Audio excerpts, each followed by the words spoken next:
ABC4 photojournalist Darren McQuade was one of the first people on the scene. He arrived alongside police officers, and this is what he saw last night in his own words. Police officers were chasing him, and I was chasing the police. You know, I was just trying to get there as fast as I could. This was a dangerous man. He was driving full speed going down the highways and putting a lot of people in danger. Getting off the freeway, and all the cops were all just arriving right then. I was arriving right when the police were arriving. There were cops swerving their cars over in the middle of the road and just parking and getting out, and they started running. I pulled my car over as quick as I could. I got out and I got my camera, and so I started running. I started running after the police officers. It's dangerous sometimes what we do. A lot of times, you know, there's something dangerous and everybody's running away from it. We're running towards it. It was scary. You know, it was a very scary situation. I was frightened. I was unsure of what was going on at this point, but I could see the officers had their guns drawn, and they were running with their guns drawn. I got up there and you could see there was just like this swarm of blue and red lights. When I got up to the scene, I saw that there was an officer that was down on the ground, paramedics over him. They were all trying to take care of him. He was laying on his back. He was alert, but you could tell that he was in bad shape. It's tough to see people in suffering, you know. It's not like a normal thing to do, but I guess when you're kind of looking through the viewfinder, it kind of seems different, sort of separates you, and I know it's important. I have to get that so people know what happened. The suspect, when I got there, was down on the ground. There was about 10 officers who had all their guns pointed at him on the ground, and there was a police dog standing right over him. At that point, he had been shot. It was a surreal experience. I'm just glad he's off the streets. He's put a lot of people in danger. My heart really goes out to those officers. They, you know, go out there and protect us day after day. They put their lives on the line. Sometimes things like this happen, but, you know, thank God for them. How's your family handling all this? Rough. Your daughter told us that you're in this situation because of drug use. What do you have to say about that? Say no to drugs. Was your Thanksgiving in jail any better than your last year's Thanksgiving? Well, yeah, it's not better because I was at home. Now I'm in jail. Did you love Vicki Lewis or your wife? That's my wife. Because now we have an angel in heaven looking out for us, don't we? So that makes Team Speed Racer even better, doesn't it?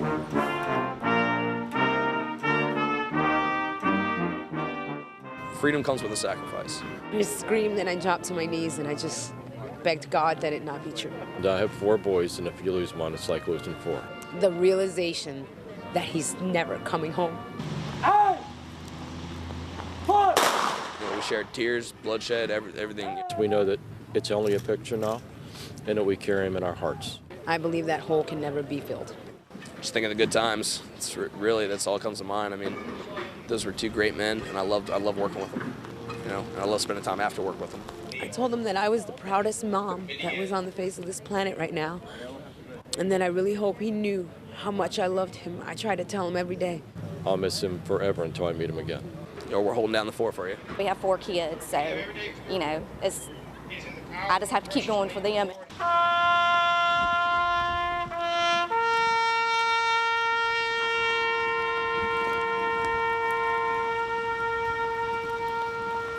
Before he left, I made him promise me that he was coming home. And my son's never broken his promise, never lied to me, never broken his word, none of that.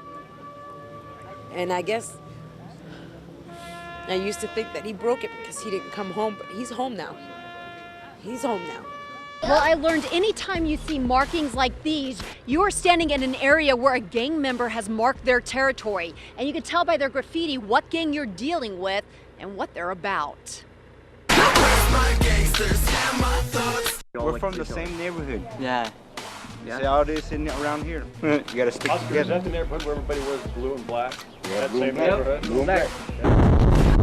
For some in Salt Lake City, they start very young wanting to be in a gang. These officers hit the streets from downtown to Sandy nightly as the Metro Gang Unit, and they allowed us to ride along to see for ourselves how there are 3 ways one can become a gang member. Yep.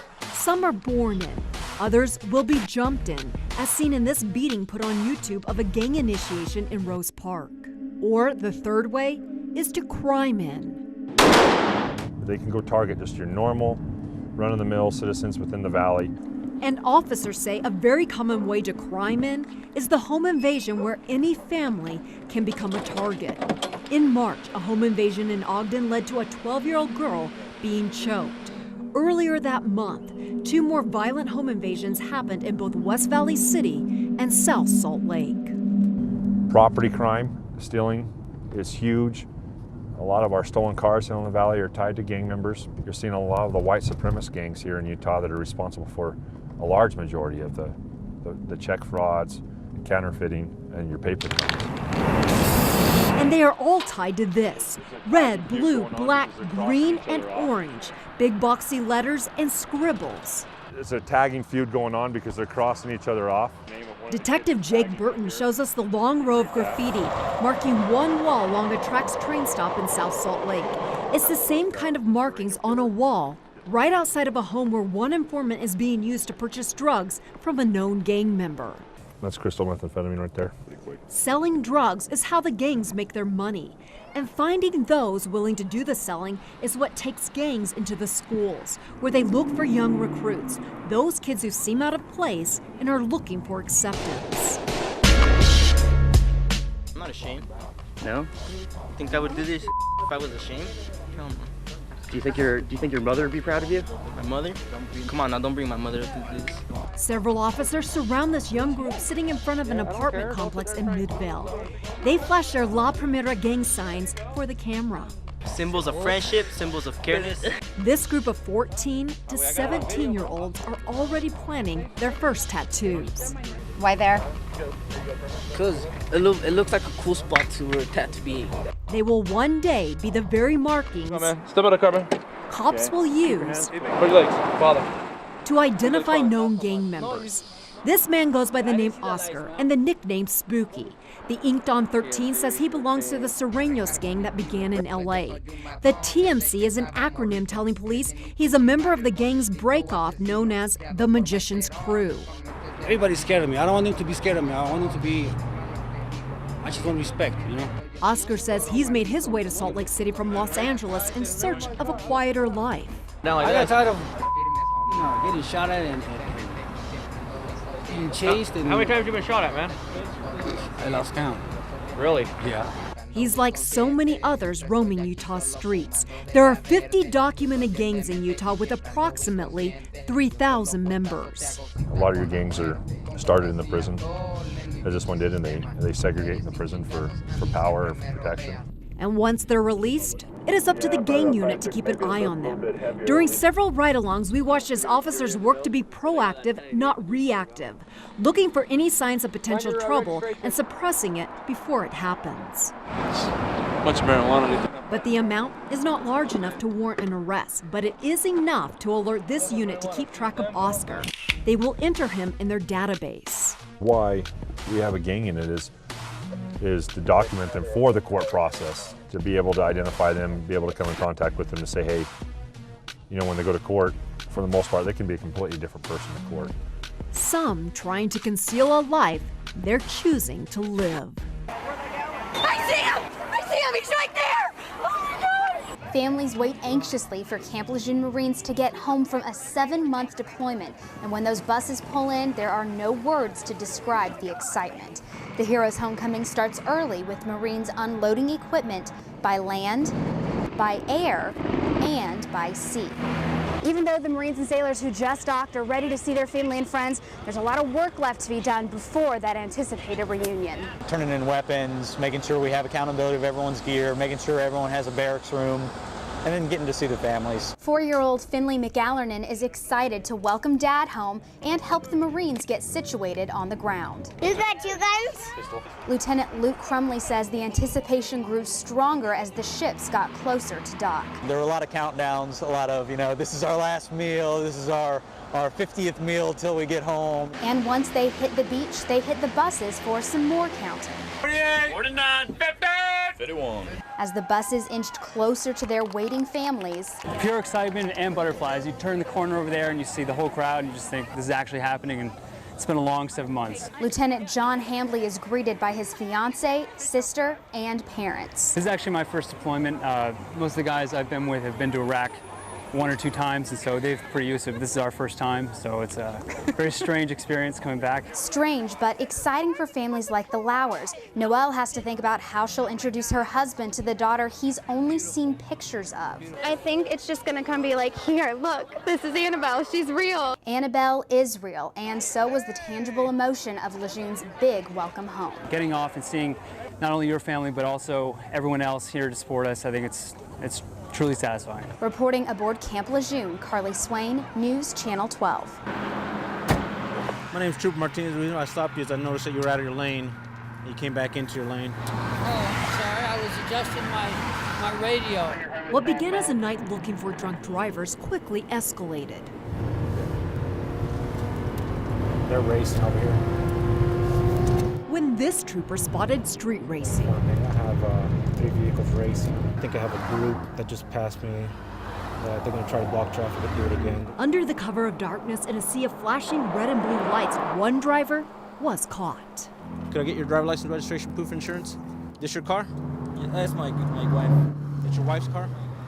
Okay. Yeah, you're not supposed to be racing on the freeway. Who are all your friends that were out here? Certainly not at a loss for words, this driver spoke with us. Just I want to know how fast is my car. State law says if you're racing your vehicle, you impound. So I already called for a record. I'm going to impound this car. But before the tow truck arrives, the 2 other racers in this trio were seen. Before too long, both are stopped. The car's hood is raised and flashlights are pulled. Is that a B16? No. A souped-up Acura. They think it's stolen? Yeah. Is it? No. No. Okay. I don't have nothing to worry about. I think it's dangerous racing. That's why I wasn't racing. One continues to talk while the other keeps his hood up and refuses. But this one claims victory. Who won the race? You won the race? How fast do you think you guys were going? How fast? I don't know. I have to see my ticket first. All were slapped with a ticket while they watched their cars be driven away. It's estimated they were driving 90 miles an hour heading westbound down 21st South when they were all caught. And troopers say they know exactly what to look for. When they're getting ready to race, they have a crowd blocking all the traffic from getting through, and then they have 2 initial cars or 3 cars that just test their cars, see how fast they get them going, and who's got the faster car. And it's something troopers say they deal with nightly along the Wasatch Front. It's pretty dangerous, especially when it gets cold. Sometimes they hit patches of ice, they don't realize it's there. It's not worth the risk, especially if you end up crashing and killing somebody. You definitely don't want to live with that the rest of your life. Well, today is April Fool's Day, another scary day, huh? Yeah, and photojournalist Darren McQuade, well, he went around the newsroom today pulling a few pranks on our fellow co-workers. One of the duties of our assignment desk team is answering phones. Darren placed a cap on their phones, and when they answered it... What was that? We just never do know. A popping sound similar to a firecracker. It startled Mary and John. Now, one of the editors, Marion, got freaked out playing an online maze game. When she completed the task, a loud voice and scary face popped up. Way to go, Marion. That was loud. Dana Green is always making jokes, but this time, the joke's on him. Oh, my God. An exploding pin surprised him. Are you kidding me? Barb Smith, bit of a prankster. Gotcha, Barb. Darren placed a fake cockroach next to her keyboard. Same thing happened to GMU reporter Emily Clark. Oh, what is that? Hello? Did you leave this cockroach on my desk? We saved the best for last. Our assistant news director, Shawana, was typing when she found the same fake cockroach near her mouse. Oh, my God, I hate you people. Thanks to Darren for a little office humor and for making our workplace fun on this April Fool's Day. She really doesn't hate us. No, at least we hope she doesn't. She loves us. Maybe after today. I hate Darren, I'll admit it. He gotcha. You gotcha. He got me good, and that happened at about midnight, so that was probably the first April Fool's joke of the day.